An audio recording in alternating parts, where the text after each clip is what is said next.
Did you know that 91% of people are willing to give referrals, but only 11% of salespeople actually ask for them? If you're not actively asking for referrals, you're leaving thousands, if not millions, on the table. A strong referral strategy means less cold calling, fewer wasted ad dollars, and higher commissions. Now today, I'll share the proven strategies to help you get more referrals from your current clients in warm market so you can sell more annuities and life insurance policies without chasing leads. Stay till the end because I'll reveal the number one mistake that agents make when asking for referrals and how you can avoid it. The first thing you need to do is shift your mindset and realize that by asking for referrals, you aren't just asking current clients for a favor. A lot of times agents fear being pushy and they think of asking for referrals as begging rather than adding value. Now, what you need to realize is that you're actually offering individuals a valuable solution that helps them protect their future, and you want to put your clients' interest at heart. Your best clients want to refer you. They just need a little guidance on how to do so and how they can help you. One example of something you can do is, for instance, add a quick disclaimer in your email that says the best form of gratitude is referring someone you know to us. Something simple like that. Now, the best time to actually ask for a referral is the moment after you've signed the policy with the client, because at this point the client is excited and they see your value. Also, another great time is at check-in points. Example, if you do annual reviews with clients or birthday calls, those are usually great times to ask for referrals as well. You can gauge the client's level of excitement, and when the excitement level is the highest, it's always the best time.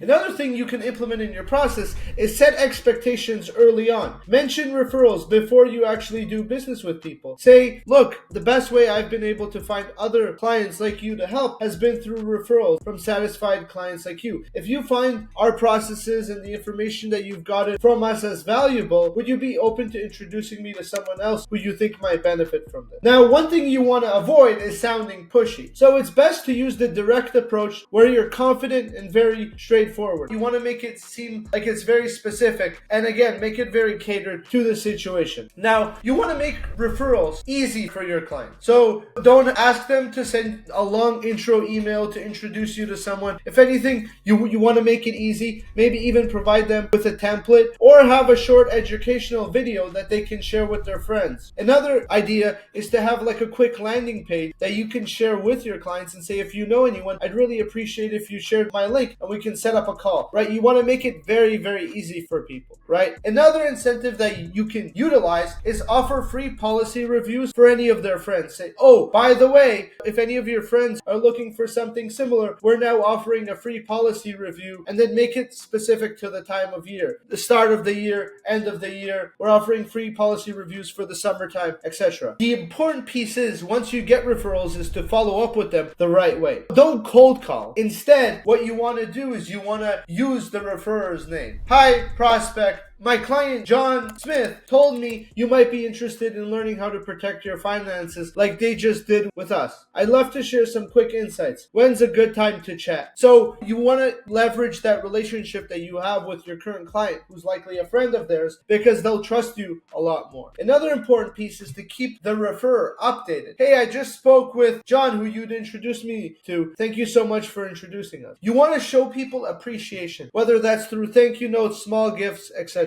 The last piece is you want to scale your referral system. So you want to help make this referral system into a long-term growth strategy without it requiring very much of your time manually. So what you want to do is you want to automate the referral requests that are working through email and CRM follow-up. You may want to do something like a monthly challenge where they can refer to people for a free policy review and get a free financial review of their own, a free golf day for two, etc., or depending on where you're located. And then all you have to do to qualify is refer two people, and there's going to be X amount of winners. Keep in mind that asking for referrals is not begging. It's actually providing value. And timing is everything. Asking for referrals at the right moments is more important than any other aspect of this process. You want to make it very easy for clients to refer you, right? Don't make it burdensome on them. Give them all the resources they need, be it have a Calendly set up with a nice video introducing yourself, so on and so forth. Now, you want to follow up properly and show appreciation. You want to be persistent persistent but not annoying, right? And ultimately, you want to systemize the process so that referrals keep flowing in without it requiring very much of your manual time. Referrals are the fastest way to grow your business and also the cheapest because you don't have to spend a fortune on marketing. But success only comes to those who know how to ask and ask at the right time. And if you don't ask for referrals, you likely will not get as many as you could have gone had you had a more thorough and robust process. If you want help building a referral-driven business, book a free strategy session with me today. Click the link below, and I'd love to help you scale your insurance agency.